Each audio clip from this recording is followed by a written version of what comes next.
We're creating a welcoming space for wildlife in the garden. It's time to create the all-important bird feeder that we will use for the makeover.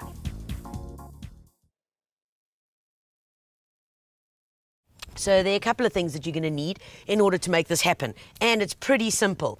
You're needing some peat moss. Now, this you can buy from your local garden centre, and there are various forms of it.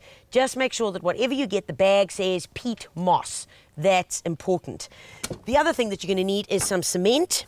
You're going to need a mixing bowl, a mould that you're going to use for your shape, a black plastic bag or any bag that you can use as your liner, pair of scissors, and Garth, you can hold those up, Exhibit A, 4 little pieces of wire, and we'll show you why you're going to need those a little bit later. But let's get down to the mix. It's pretty simple. We're going to use scoops as our form of measurement, and it's 2 scoops of peat into our mixing bowl. 1, 2, and 1 scoop of cement. Glorious stuff. Right, Garth, you want to start mixing that, and I'm going to get these guys out the way. The important thing to look out for when you are mixing is that you get rid of all of these little guys over here. Because if you don't get rid of them, the cement is not getting in there, and then it's not going to bind properly. So this does take a little time, but it's well worth it. Garth is looking awesome. Yeah, it's well mixed, Tanya. Yeah, nice. Okay, right, now we're just going to add a little bit of water in at a time. That's the one. Perfect. And I just like mixing it with my fingers at this point. And just mix it all in nicely.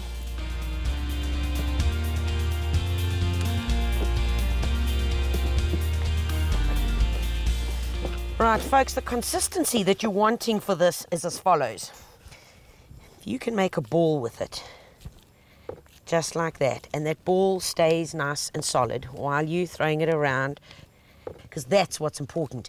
If you do this and it starts crumbling, you know you need to add a bit more moisture to it, because as you start working with it, it's going to do exactly the same. So, right, we're good to go. I'm delighted with that. This is going to be our mold. Now, folks, with this part, you can go wild. You can use, gosh, any shape you want. Lids of dustbins, the bottom of your favorite salad bowl. You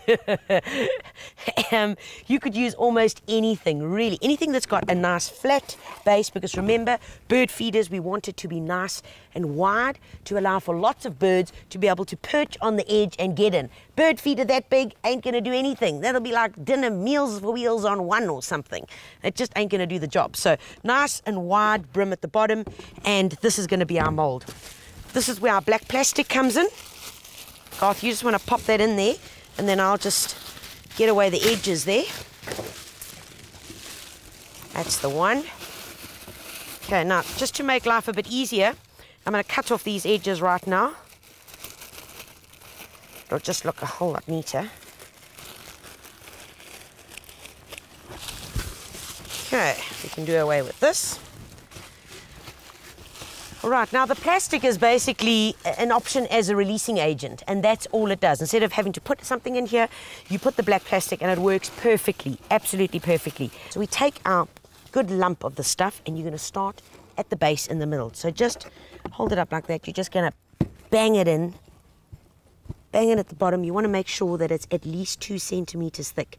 Anything thicker is overkill. Anything thinner, you're teetering on the edge of it snapping. So 2 centimeters is about where you want to go.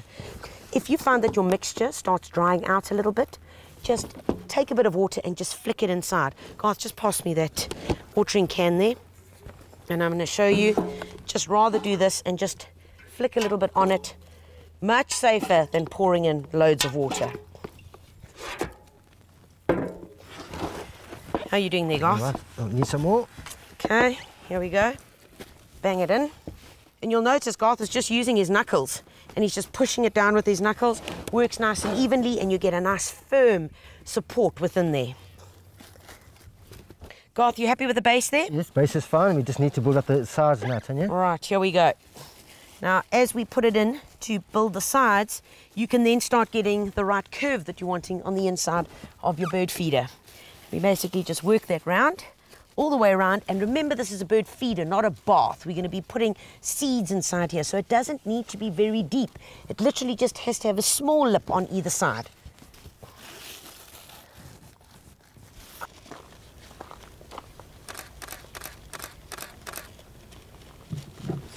Lovely, Garth. Yes, very nice, Tanya. Take a look here, folks. You can see we're not going far up onto the edges. We've just got a nice little tray over here, which when it's dried will be perfect for the seed to sit in there.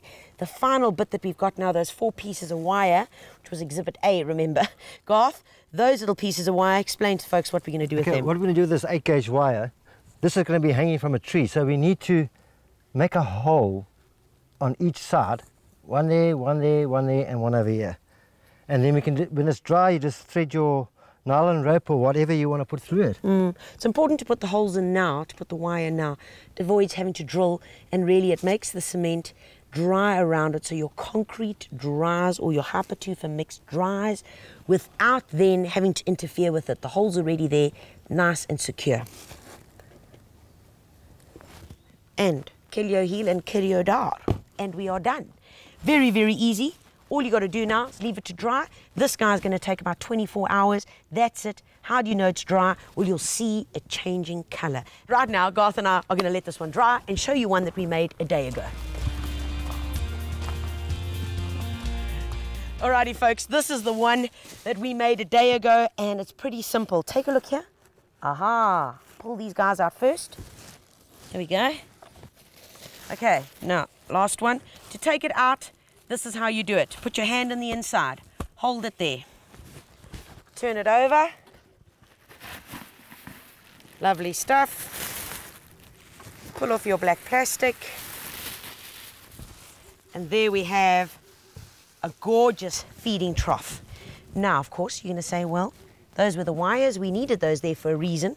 And that's because we've got this nice twine. And all you're going to do is feed it through the hole here. There we go. Make a good few solid knots at the end here, because remember, this knot needs to be thicker than that hole because you don't want it to fall. There we go. Perfect stuff. One. Garth, how high should we make our feeder? About there? Yep, that looks right. Okay. So I'm going to cut this guy off over here. Rightio. Just let him hang out there.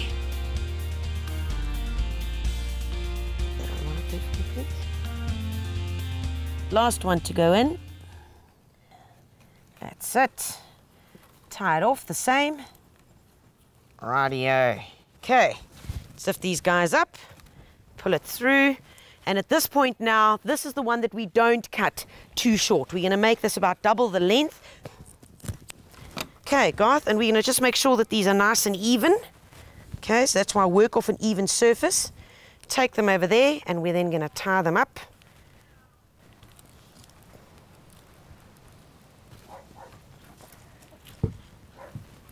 Tie it through. Lovely. You can then cut these bits off, and there you have it. 1 times hanging feeder. How easy is that? Bob's your uncle. Mary can be your aunt as well, and it's all sorted. Good to go. Next up, we plant up our bird garden with colourful aloes and different grasses that are sure to attract the birds.